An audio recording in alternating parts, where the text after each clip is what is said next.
in my initial welcome to the Secretary General, I briefly mentioned our Center for Global Affairs engagement with the UN community.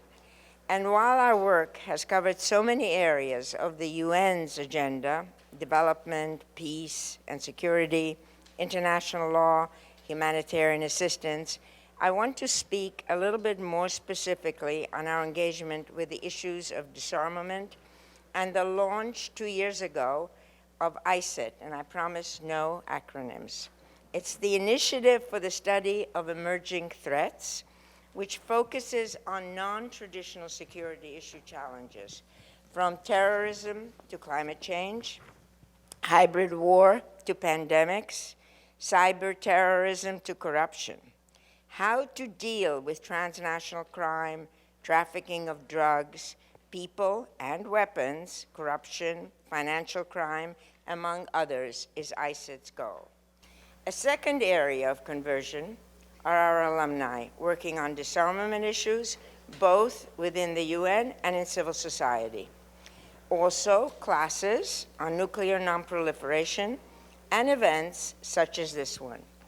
And then this fall, we were very fortunate and excited with the arrival and affiliation with our center of WPS. There's an acronym. It does stand for something, but I'm just going to mispronounce it. Who is a visiting scholar, Sidhu, is a visiting scholar at our center. He's an expert on arms proliferation and control, weapons of mass destruction, nuclear non-proliferation, and South Asia.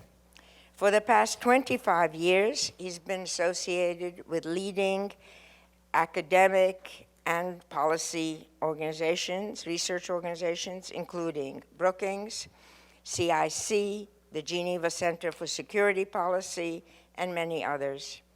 He has consulted to NATO, the UN, and its affiliate agencies, and other intergovernmental organizations. There's much more that I could tell you, but you should know that he was not only instrumental in bringing Ban Ki-moon here to CGA, but also in developing this panel. And in this undertaking, he was joined by my colleague, Alice Eckstein, who is the executive director, and there she sits, and she always hides, of this event. And she runs events so seamlessly that they seem to be effortless. But let me assure you that there's a lot of effort that goes into it.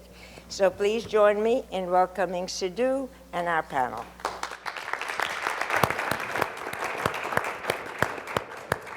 Thank you very much, Vera, for that extremely kind invitation. Before I begin and launch into the panel, if those of you who are here and tweeting, our hashtag that we're using is UN@CGA. Please use that and feel free to pitch in with your thoughts and ideas. I'm afraid the panelists won't be doing it, at least while they're on the panel. Right, okay. All right, so, in his update of the five-point plan, the five-point action plan, the Secretary General, in fact, not surprisingly, focused on nuclear weapons. And that is, shouldn't come as a surprise to anyone. That was the first point on his action plan. That's partly because nuclear weapons really pose a very unusual quandary. On the one hand, there is near certainty that as long as there are nuclear weapons, they will be used, either deliberately, inadvertently, or by accident, right? That's almost a given. There's nobody who kind of disagrees with this premise. On the other hand, nuclear weapons are also seen to be critical to ensure the security of those countries that possess nuclear weapons or are under a nuclear umbrella, so-called umbrella states. So there is this sort of tension between their utility and the danger that they pose. Nuclear weapons, by the way, are also the only so-called weapons of mass destruction, and here's an acronym, WMD, which are not banned. Both chemical and biological weapons have been banned, but not nuclear weapons. So in that sense, there have been two sort of approaches that we've seen to try and deal with the challenge of nuclear disarmament. The first has been, and both of them you heard in the Secretary General's speech, the first is a step-by-step approach. You know, you first move to a partial test ban treaty, then you do a comprehensive test ban treaty, then you move towards a fissile material cutoff treaty, et cetera, et cetera. You take a step-by-step approach. Now, this process invariably tends to be top-down, and it involves countries that actually possess nuclear weapons, right? The second approach, again, as the Secretary General mentioned, tends to be a comprehensive approach. It focuses not just on the step-by-step, but really one single integrated framework to try and get rid of nuclear weapons once and for all. This is very much a bottom-up approach and is very often led by countries which in fact do not have nuclear weapons, right? So there's a little bit of a tension there as well. Now, one of the latest approaches to this kind of process has been what in UNEs has been called UN General Assembly Resolution L41. But to give it its full name, it is a resolution to negotiate a legally binding instrument to prohibit nuclear weapons leading to their total elimination. And here are a few interesting statistics about this. It was voted, the resolution was approved and agreed. 123 countries agreed that nuclear weapons should be prohibited and banned, that there should be a negotiation towards that. One of the countries which voted in support of this resolution was DPRK, okay, North Korea. So one of the questions I'm certainly going to ask the panelists is, please explain this. The second, 38 countries opposed this ban. Not surprisingly, 4 of them are nuclear weapon states: the United States, United Kingdom, France, and Russia, plus Israel. 16 countries abstained, and those also include China, India, and Pakistan. So you can see there's a very interesting kind of dynamic and approach that's going on, and this is why I think the Secretary General focused on this ban treaty as one of the key elements that we need to look at. Let me very quickly reiterate the other 4 elements of his keynote speech. He talked about universality of the Wmd treaties, including Chemical Weapons Convention and the Biological Weapons Convention.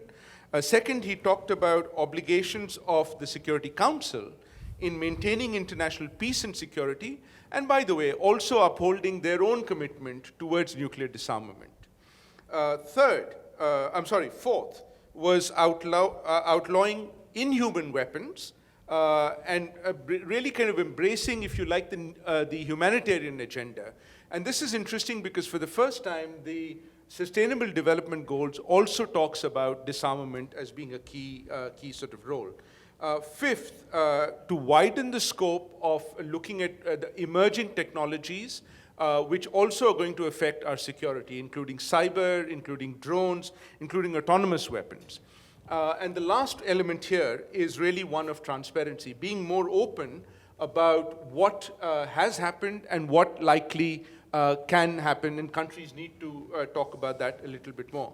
Now, this may seem like a very, very ambitious agenda and project going forward, and that's why I'm delighted to actually have a stellar panel which is going to focus and address a lot of these issues. Now, this panel, again, is extremely representative of the multilateral space that we occupy and the key actors that we have in that multilateral space. So I'm delighted, first of all, to welcome a person who represents, if you like, the International Diplomatic Service and is part of the international bureaucracy. And that, of course, is the Undersecretary General and the High Representative for Disarmament, Kim Won-soo. After serving in the highest echelons of foreign policy in the Republic of Korea, Mr. Kim joined the UN Secretariat, and in 2007, after leading the transition team for Secretary General Ban, He served as the Assistant Secretary General and the Special Advisor to the Secretary General and worked as the Deputy Chef de Cabinet of the Secretary General. Mr. Kim took over as the High Representative for Disarmament about a year and a half ago in June 2015. Mr. Kim has just come back from Dubai, literally a few hours ago, to attend this meeting. And that, of course, is very interesting because the Middle East has been, in some ways, the locale of some of the UN's biggest successes. If you look at the disarming of Syria and the Iran deal, but also, I would probably say, the biggest disappointment in terms of the weapons of mass destruction free zone not going forward in the Middle East. Second, we have another important actor represented, and that is the member state. And here we're delighted to have Ambassador Carlos Duarte, who's the Deputy Permanent Representative of Brazil to the United Nations. Ambassador Duarte is a career diplomat from Brazil with over 33 years of experience, and he has served as a Brazilian ambassador or as Brazil's representative in Argentina, Venezuela, and of course New Delhi, where, by the way, Mr. Kim has also served. Now, Ambassador Duarte has a particular affinity for multilateralism in general. This is his third outing to the UN, but a specific affinity, in fact, almost a hereditary affinity to disarmament. Ambassador Duarte will permit me to say that his father was involved in the negotiations of the NPT, and I'm sure Ambassador Duarte now is going to be involved in the ban negotiations very much as well. So there is very much a continuity there as well. Last but not the least, we have the civil society component of multilateralism represented in Ray Acheson. Ray is the youngest on the panel, but she represents perhaps the oldest institution on the panel, and that is the Women's International League for Peace and Freedom, which celebrated its centenary last year. They were set up in 1915 by a group of women with two objectives. One, to further the rights of women, and second, to disarm and stop war, really in the quest for peace. So welcome very much to all of you. And with that, let me start off, perhaps Mr. Kim with you, to say, given the Secretary General's new 5-point agenda, do you think it's really doable? I mean, on the one hand, it is incredibly ambitious. But second, as he mentioned and others also talked about in the discussion, is there a political will to go forward with this? Thank you. I should start by thanking Sidhu for putting today's event, and I cannot thank him enough for making all the arrangements and also drawing such an impressive audience. But also I want to say a little bit about my co-panelist, first Carlos, because I met his father here and there still, because his father is one of my distinguished predecessors.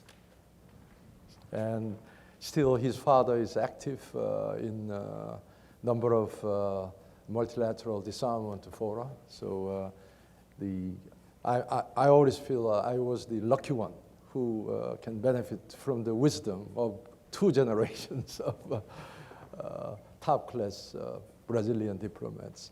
And also about Ray, as Sidhu said, her organization represents the oldest disarmament institution, and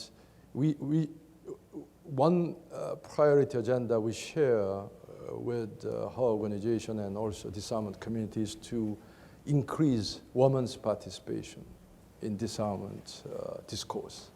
And although our office is also running several programs, and one of the programs is our fellowship, yearly fellowship, which attracts about 25 diplomats from around the world.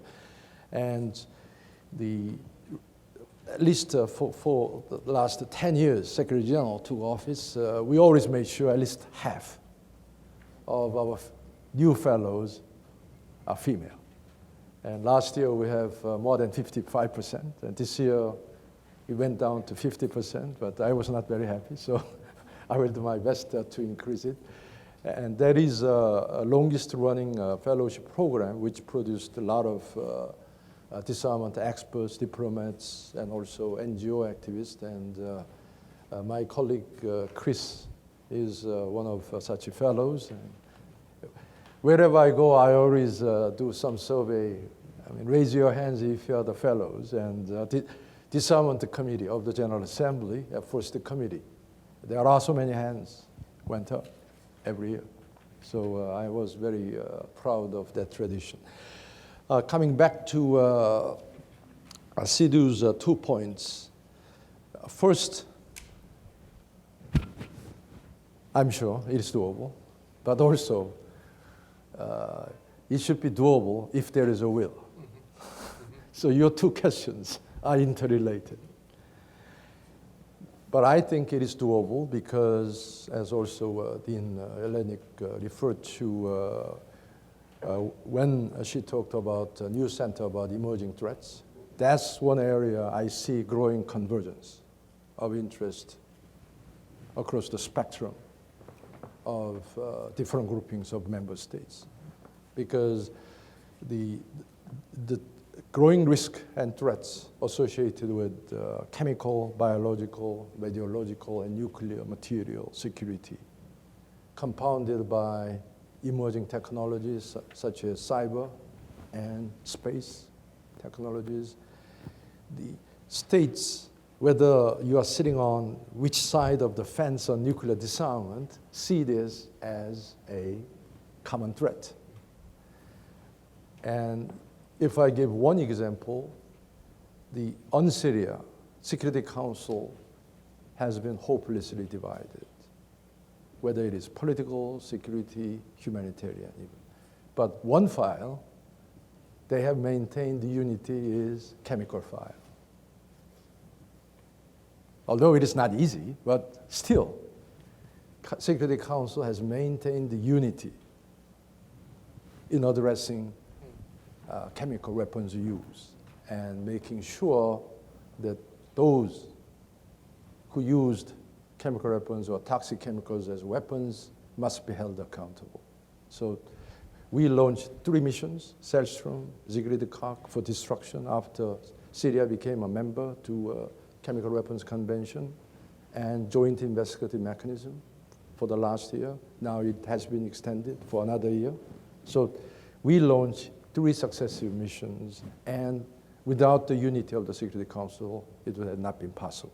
So there is a silver lining when it comes to CBRN threats. And also, as Secretary General mentioned, for the first time, Arms Trade Treaty was adopted with wide support of member states. For the first time, addressing both demand and supply side of conventional weapons, which is a big improvement. And also on outer space, although there is a difference still in which forum should be the most desirable, whether it should be dealt with by Conference on Disarmament or Conference on Peaceful Uses of Outer Spaces in Vienna or General Assembly in New York.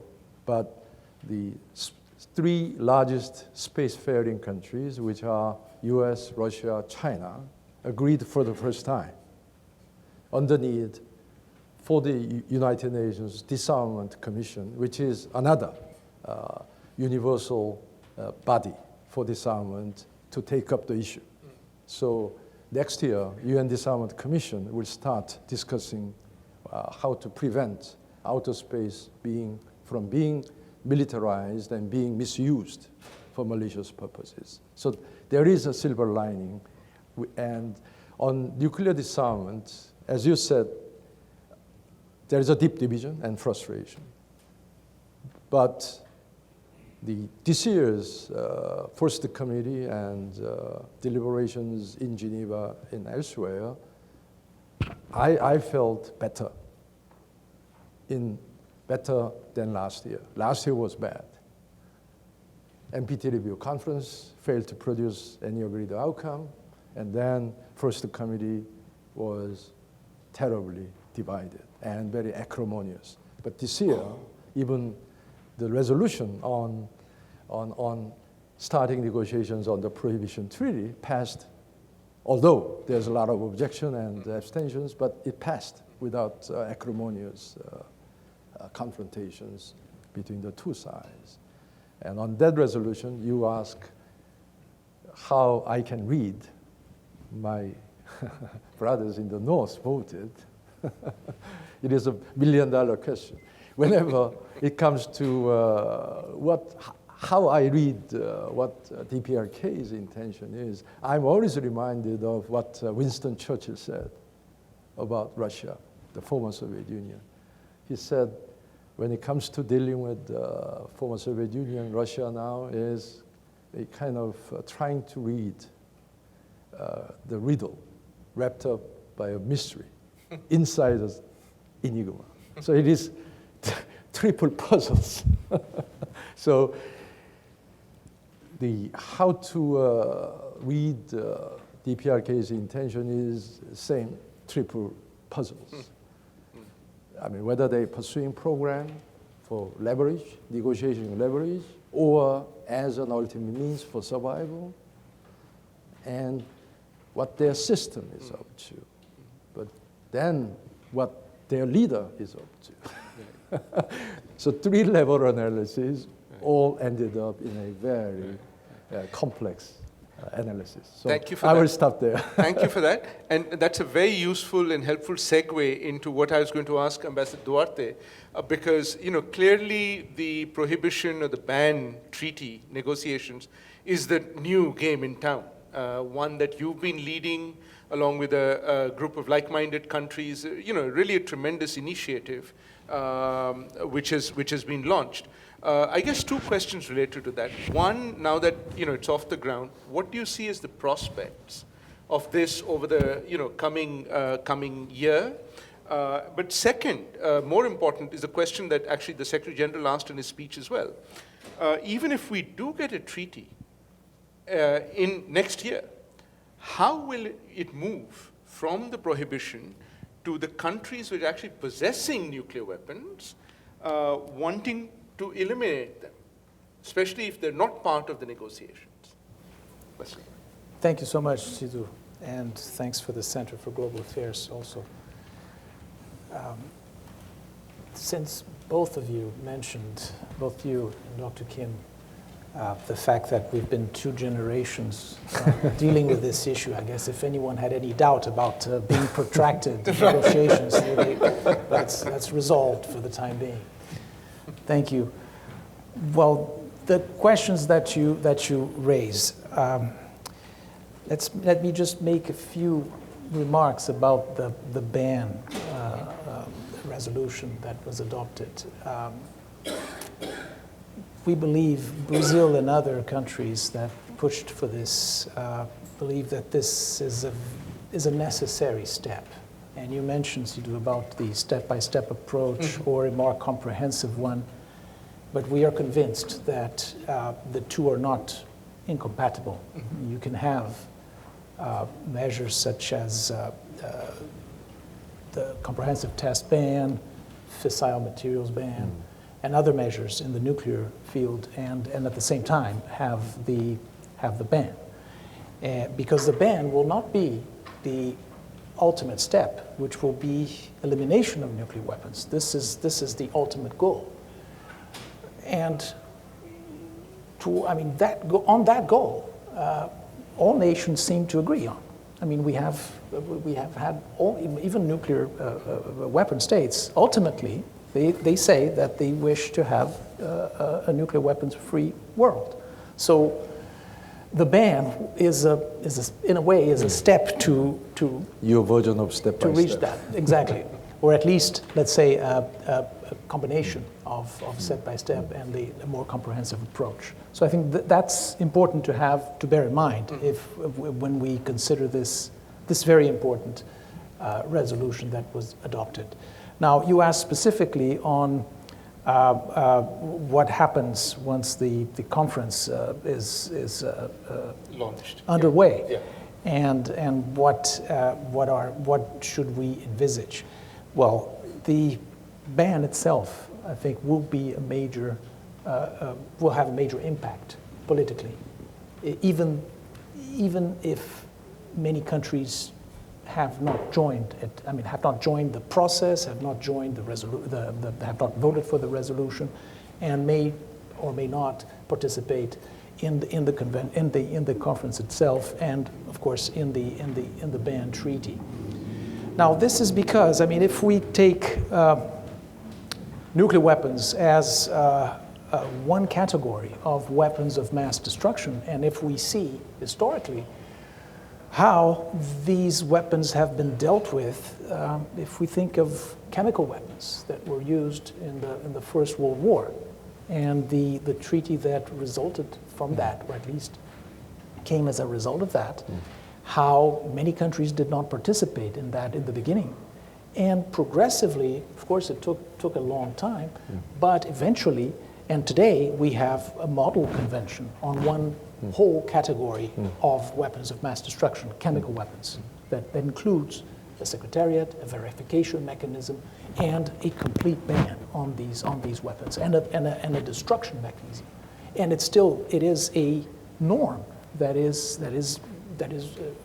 sort of followed. And if any country does not follow that, any country or any entity, we see the consequences of that, which are very clear. A similar situation with regard to another category of weapons of mass destruction, biological weapons, also the object of a comprehensive convention, which in that case does not have a verification mechanism, partly because of the difficulties in actually doing that. But we see that as sort of, let's say, examples and of also weapons that are abhorrent in their effects, that were the object of these conventions, and we envisage something similar for nuclear weapons, because in our view, these weapons are really beyond the pale of civilized behavior. If we think about any use of nuclear weapons, be it, as you pointed out at the beginning, by design or by accident, or any other means, the consequences of the use of nuclear weapons are just so devastating that precisely part of the movement towards a ban in this particular case, this most recent initiative, is partly originated in a humanitarian objection to nuclear weapons, meaning that any use would be so disproportionate in its effects and consequences that there would really be no justification for nuclear weapons. And finally, I think one final point is that when we think about also the effects of a conference on the ban, is really, how can we compare with, let's say, issues that were at one point in time very divisive in a certain way, but at the same time there was a big perception as to the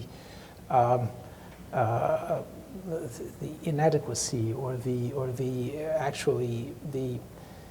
fact that particular situation or activity was really shouldn't take place anymore, and that if we go back and think, for example, of slavery or of apartheid or discriminatory policies, and how at one point in time they may have seemed impossible to really surmount, but yet they were surmounted. And so if we take the long view, and again, I think maybe perhaps 2 generations will not be enough. But if we take a long view, I think we are really on the right track. Yeah. Thank you. Thank you very much for that. I'm going to come back on a couple of the things, but before I do, I want to turn to Ray Acheson with a couple of questions again, Ray. On one of them, of course, on the ban treaty itself and the role, really, that, and by the way, I forgot to mention, the program that Ray Acheson directs is called Reaching Critical Will. It's part of WILF, but the name tells you what it's about. You know, 2 questions. One is, you know, we've seen a very interesting shift in the role of civil society groups like yours, right? In the past, civil society groups were out in the street, you know, protesting deployment of weapons, putting pressure on the national governments. You know, you think of the 1980s and the deployment of Cruise and Pershings in Germany and the United Kingdom. And, you know, that's when you saw really the resurgence of the peace movement, right? Which put a lot of pressure, which then forced the countries to negotiate. But now we're starting to see civil societies actually involved in active participation in the negotiations themselves. And, you know, it's an interesting evolution, it's an interesting development. And I was curious to, you know from you, you know, what is your sense of that? Do you think that puts you as civil society actors in a more vulnerable position if the treaty does not come through?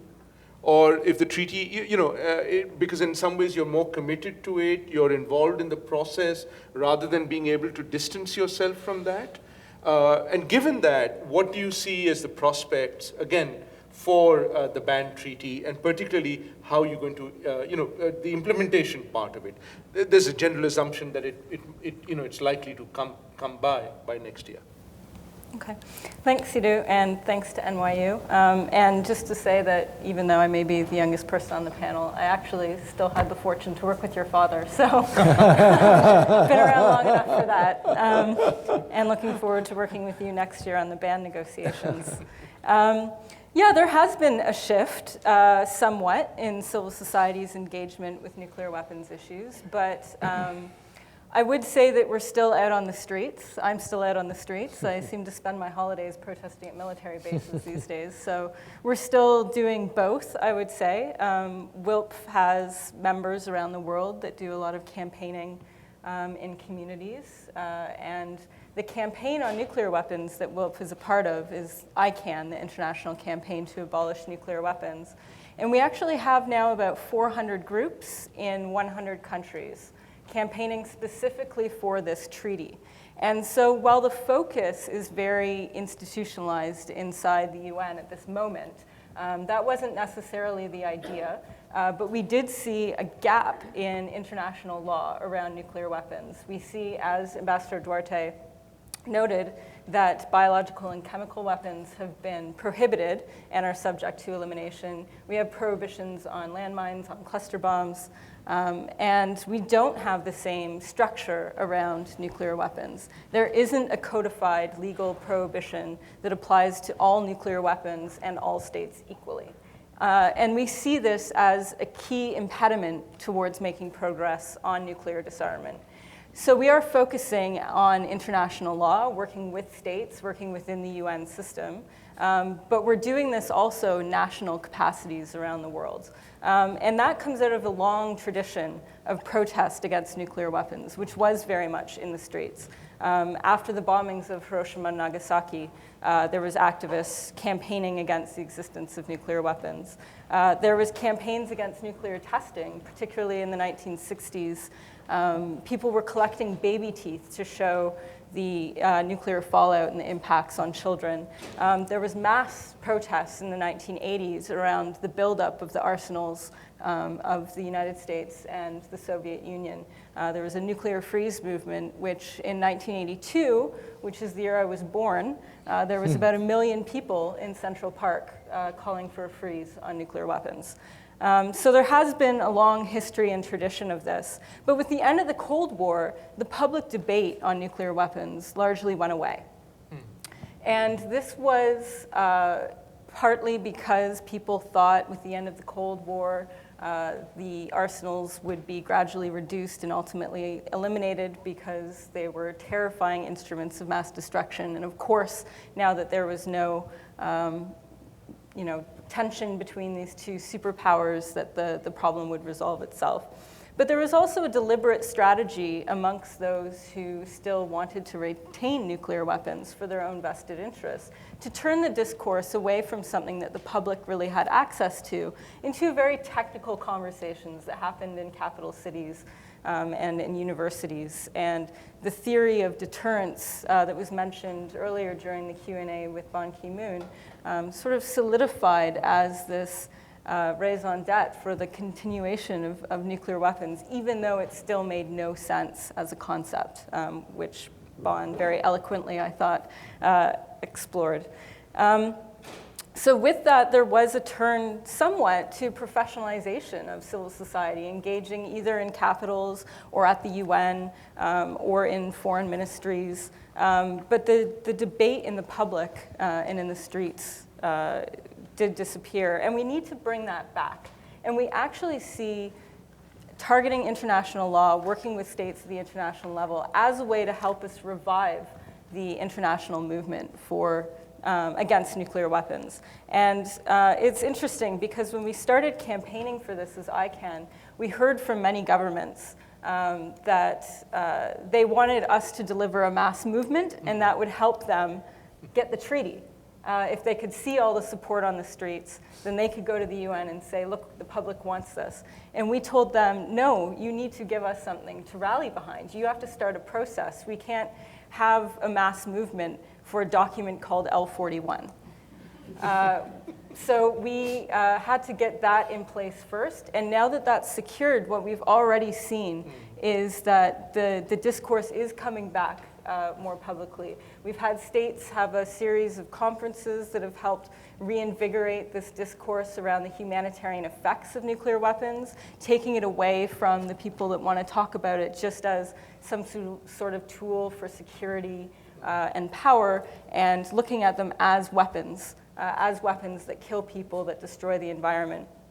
And with the reinvigoration of that debate, and as soon as the day that L41 was adopted, we had Greenpeace come out in support of it, Amnesty International, Oxfam International. So we're seeing the wider communities concerned with human rights, the environment, and development interested in taking this issue up again. So the movement is resurging now that we have a process to rally behind.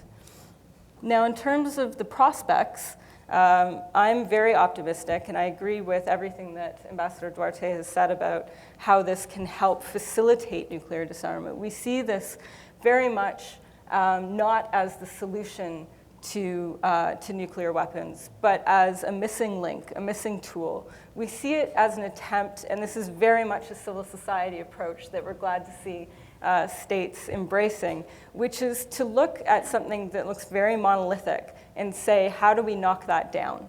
And sometimes ramming into the wall full force over and over and over again, which I feel we've been doing now for about 70 years, doesn't get us very far. So we're looking at what are the weak places in this monolithic structure to attack, to undermine.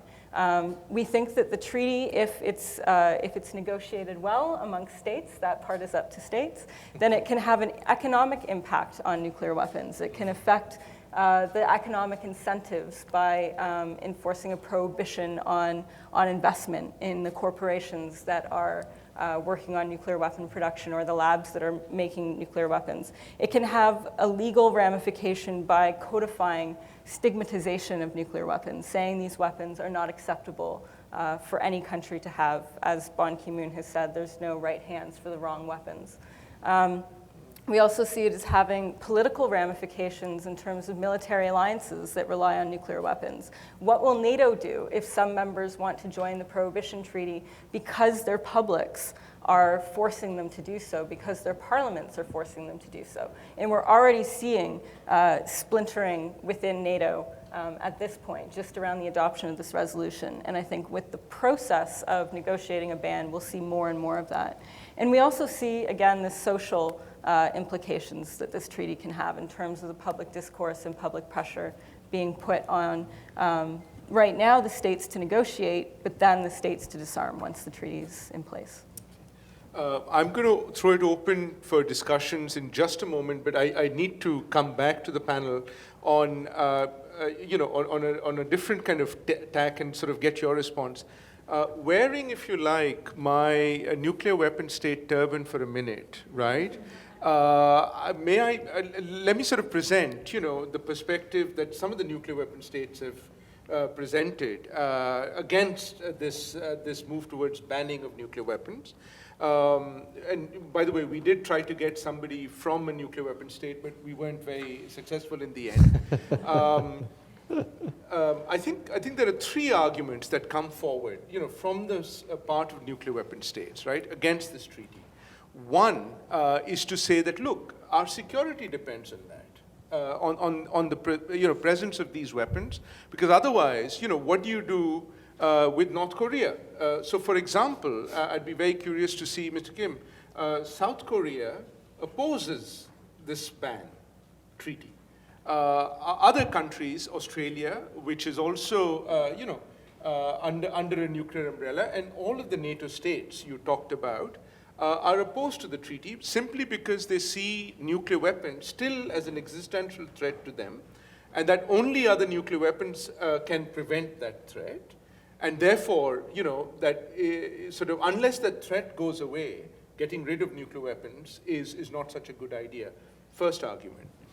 The second argument that we also hear is that, look, while the principles may be interesting, it's a useful approach, but in fact, what this will lead to is weakening the Nuclear Non-Proliferation Treaty, because the Nuclear Non-Proliferation Treaty has three pillars, as we know: disarmament, peaceful uses, and non-proliferation, right?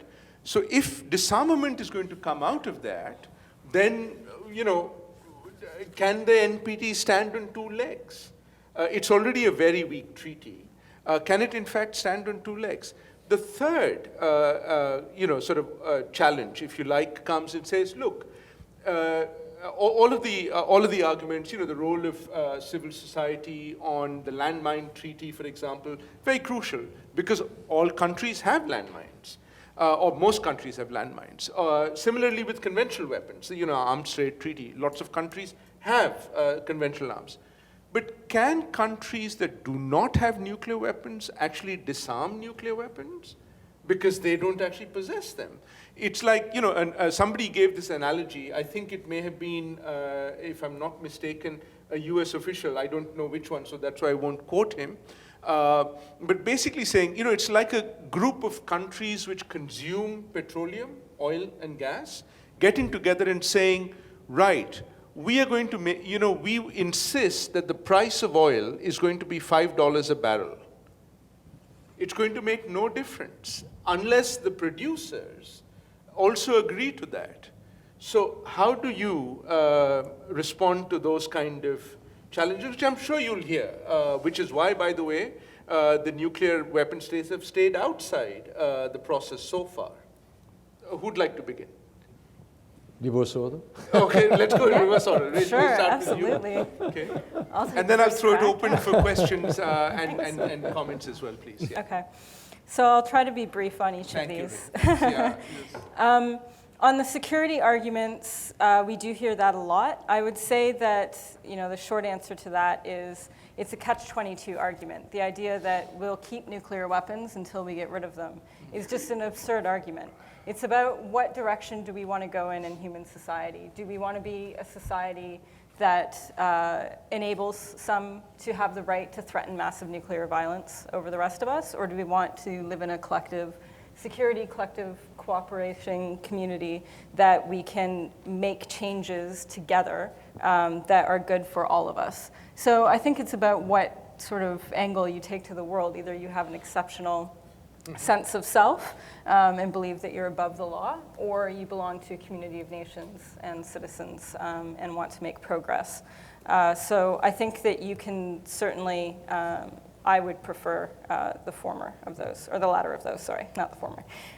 In terms of the Non-Proliferation Treaty and the Ban Treaty, I would say that there's three responses to this. One is that The NPT still stands. There's a prohibition treaty negotiated. It does not replace the NPT. It is actually seen by most states as a way to help implement one of the articles of the NPT, which is the Disarmament Article, Article 6, which obligates all states to participate in negotiations for effective measures for nuclear disarmament. So if you believe that a prohibition treaty is an effective measure, then you're actually legally obligated to be engaged in good faith in multilateral negotiations to this end. So trying to prevent states from doing this is extremely problematic, I think, from a legal argument. The ban treaty also will reinforce the non-proliferation aspects of the NPT because it will, again, codify the rejection of nuclear weapons and help close some of the NPT's loopholes, actually, that permit or allow for proliferation in some aspects. And then in terms of nuclear energy, we don't see that as having any role in the Prohibition Treaty, which is specifically just around nuclear weapons. So that's not relevant for that angle. Yeah. Do you want me to move to the last one? Yeah, please, go ahead. Or are you going to? No, go ahead. Okay, we can have an argument if you want. No. I don't mind. We can, but it wasn't. Okay, it was just a hurry up. Okay, and can the non-nuclear weapon states disarm nuclear weapons? We can't come and take them from the nuclear weapon states, but we can certainly prohibit them. And I think the better analogy than the one about setting the price of oil is actually a smoking ban. It wasn't the cigarette companies or smokers that banned smoking. It was groups that were concerned with public health that banned smoking. And that's sort of what we're doing right now with nuclear weapons. Master Duarte. Thank you. Well, I think Ray has very comprehensively dealt with the three issues that you mentioned, but I will maybe comment a little bit more. On security, I mean, why only the security of some rely on nuclear weapons? Then why not, the security of all states? Because the states that say that for their security, nuclear weapons are essential, they also deny that to everybody else. Or at least, other states don't seem to think so. And this conception of security, then, why not apply it universally then, that all states should have nuclear weapons? You can turn it around many, many ways. And in this particular case, it's done as if only certain states would have the right and to have that for their security. But this is not to say that other states really want nuclear weapons. Most states do not and prefer not to have nuclear weapons and still feel secure because these weapons, they believe, would bring more insecurity rather than security. And I think that's one reason why states would opt not to have nuclear weapons. Also, nuclear weapons, even though those states who say that they need those for their security, but in today's world where you have, one major concern about nuclear weapons is non-state actors getting their hand on nuclear weapons. And what kind of deterrence do having a nuclear weapon sort of serve to contain that kind of threat? And these are perhaps new things that have emerged since let's say, the classic deterrence between similarly equipped rivals, which was so much in vogue during the Cold War. So we have new aspects of security that are also relevant. And finally, again on security, even countries that argue for nuclear weapons, but why? The sheer number of nuclear weapons that they have in their arsenals is also questionable, and were even more so during the Cold War, but are still counted in the thousands today. So, what purpose could that serve? Besides sort of increasing other types of insecurity within their own societies. Second point on the NPT. I completely agree with Ray. I think it is the ban would complement the provisions on nuclear disarmament that are contained in the NPT in Article 6. I think that's. You said that the treaty has its shortcomings. True. And this would reinforce the disarmament pillar, if not in the treaty itself, but would certainly complement what is in the treaty by way of a generally agreed, or at least by many, many countries, as a legal obligation to disarm from their nuclear weapons. And the third argument, well, yes, again, this is frequently argued that, well, you know, you don't have these weapons, so there's no business sort of dealing with them, because, I mean, why are you sort of arguing about these things? They're just so complex and so difficult, and, you know, why? But again, we didn't achieve what we achieved for other weapons by doing this. Precisely those countries that did not have certain types of weapons have participated and have pushed for their elimination, and ultimately I think they have succeeded in other categories of weapons. Again, I think also it has a lot to do with civil society, because then these kinds of arguments that it's not the business of other countries can also be applied within society, saying, well, what is your business in sort of trying to find out more about this? And just finally on this, I think the Secretary General referred to, he said that the world is overarmed and peace is underfunded. I would surmise that it's also underinformed with regard to nuclear weapons. And this applies to many societies of countries that have nuclear weapons. And again, just to underline, I think, the role of civil society on this one too. Thank you.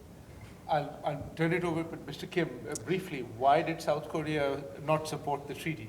Well, I agree with Carlos and Ray's analysis about the NPT, first of all, before I answer your question. On substance of NPT, now I think both sides, those who driving Prohibition Treaty and who do not like Prohibition Treaty, at least they agree on the need to keep NPT, because both sides agree on the final goal should be elimination of nuclear weapons. Still, they differ on the methodology, how to get there. But on the sanctity of NPT, both sides agreed, and that's the another silver lining I see. But of course, process-wise, this division on the Prohibition Treaty may add one more headache in trying to produce agreed outcome, in addition to Middle East free zone and other existing issues. But on the substance, I don't think both sides disagree fundamentally. On your first question, also question on South Korea and North Korea, also on how Prohibition Treaty will help induce nuclear possessors to move toward actual elimination. Two questions are interconnected. And there is very fundamental contradiction in the positions. Republic of Korea always argues for nuclear-free Korean Peninsula, denuclearization. North Korea doesn't. But they voted in favor of L-41. And South Korea, and in that respect, Japan and others in the region share same concern, as long as they don't see DPRK live up to denuclearization. So security argument comes before denuclearization argument because of the need for survival. So there is fundamental contradiction in their positions. One side should take can take moral high ground, arguing, nuclear weapons should be prohibited as a step toward elimination. But until they see North Korea lives up to their part of the bargain, they will never sign up for it. So that's the dilemma we have. And also, if one side argues that, no matter what you're doing, we'll never give up our nuclear weapons until all others give up. So again, that's the security dilemma we have. So the challenge we have is how we can bring two sides, those who have, those who do not have, together to find an inclusive path to actual elimination. Right. So, I mean, this is the important step, but it's the step, not the end. Thank you very much for that. And you've all been very patient. Let me throw it open to you. We don't have much time, but what I propose is we collect a few questions. Yes, please. If you identify yourself and then pose your question briefly so that we can get as many questions as possible. Sure. Thanks so much for the conversation. James Reinl here. The conversation has been predicated on the idea that we're entering into a period of disarmament thanks to that treaty, but it could easily be swung round to the idea that we're entering a period of nuclear armament. I mean, the emerging paradigm is a recently elected US president, and we all know what he said about Japan and South Korea, and it also represents a kind of a shift in a global system of order in which the US is perhaps moving into a position where it's no longer going to be guaranteeing the security of a large number of Western states and in Asia. And also that countries such as Russia and China are going to have more kind of sway in their own backyards. And so do you not agree that this is changing the paradigm somewhat, and that it's entirely plausible that countries such as South Korea, Japan, maybe the Baltic states, maybe Saudi Arabia, Iran, we already know once one, is actually making the tactical decision that this is, the nuclear weapons are actually something that they may increasingly come to need and want in terms of their own security? Thank you very much. Any others at this stage? Don't be shy. Yes, Michael, please. Yeah. It's kind of a follow-up on that. Yeah, please. Yeah. Do you want to use the mic? Yeah. Michael Oppenheimer, that's an excellent question. I just wanted Yeah. to follow up on that, specifically on the U.S.-Iran nuclear deal. I mean, here we are talking about a ban on nuclear weapons when arguably the most successful advance in nuclear, at least non-proliferation, namely the P5+1 agreement with Iran, is in danger of unraveling. Because of the election of the president-elect. I'm not even going to use his name in this room, but we know who we're talking about. And an agreement that was on thin ice to begin with. Right. And that was quite a serious prospect that this could be a failure. And that we're not at that point looking at a serious prospect of a ban on nuclear weapons, but a proliferation nightmare in the Middle East with many of these insecure states in the shadow of Iran, with now a major incentive to develop their own nuclear weapons. And an American president who seems to think that that's okay. Right. Michael, thank you very much. Anyone else for this particular round? Again, don't be shy. Okay, let me turn it back to the panel for these two questions. And then, we'll come back. So I'll hope by that time there are more, one or two more people coming. Universality. Who'd like to take the question on? We're coming into a period of armament now. Yeah. I mean, that's exactly the danger we want to avoid. Because if South Korea, Japan, or maybe even Taiwan going nuclear to address nuclear threat from DPRK, then that's the end of the NPT. Without the NPT, for the last 45 years, we would have much higher number of proliferators. So that's the norm we want to keep. I mean, whether you stand on either fence of the Prohibition Treaty. And also, because of growing regional conflicts and mistrust among great powers, again, nuclear and other arms race is likely to grow if international community doesn't work together to stem that risk. So the Secretary General's appeal today is that, like President Gorbachev and General Secretary Gorbachev and President Reagan worked out 30 years ago in Reykjavik. It was at the height of the Cold War.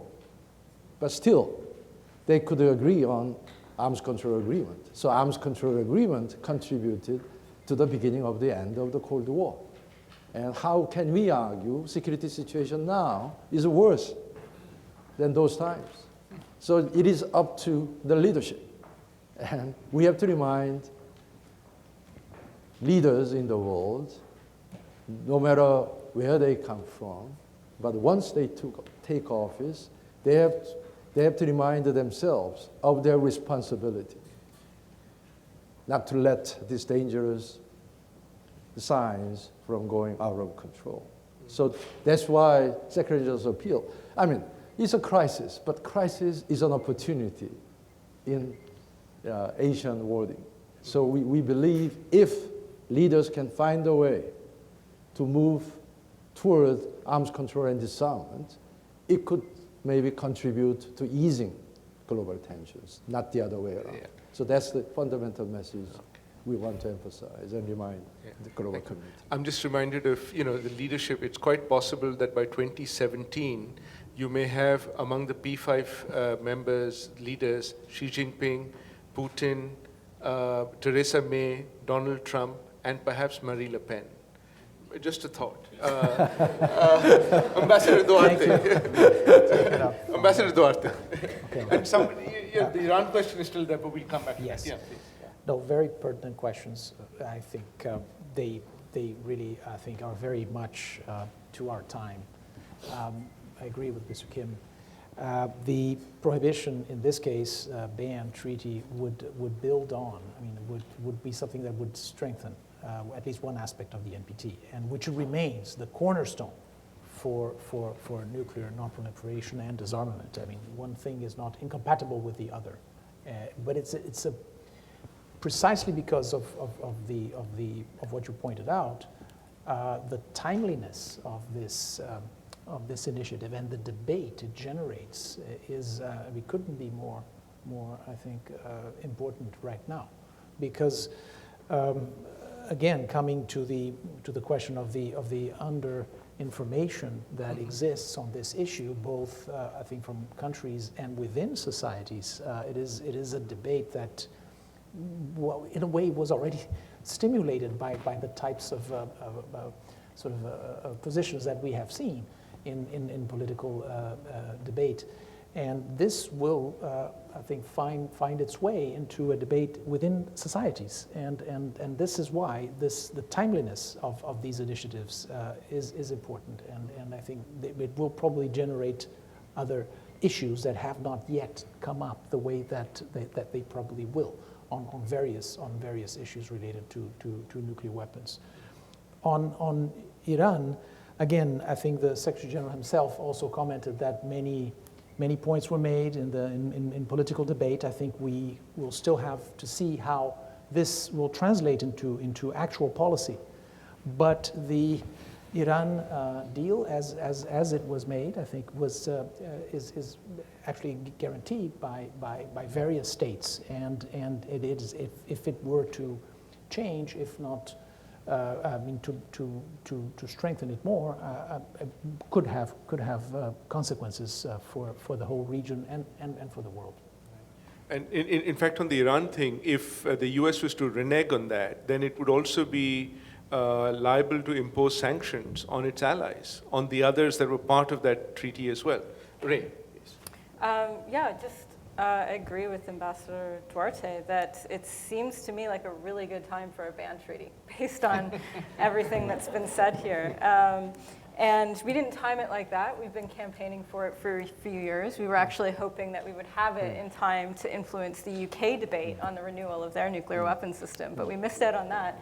But I think actually this is even better timing, because what's going to be in the media, what's going to be in the public discourse is going to be fear of proliferation. I don't think there's a better time to be having something else on the table. And I think we have an obligation now to negotiate a prohibition. I think that's the best thing that states can be doing internationally to combat that fear and to offer an alternative way forward. Well, since there are no more questions and we are at the end of our time, let me begin by sort of thanking our absolutely brilliant panel for being so forthright.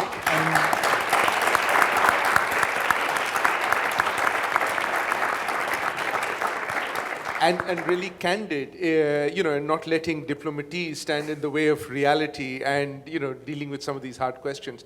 But also let me thank all of you for staying on, and for those of you interested and not part of the CGA family yet, please do follow us on at NYUCGA, #UN@CGA, and also do follow us on the website sps.nyu.edu/CGA. For more on this, okay? Until then, thanks very much, and thank you.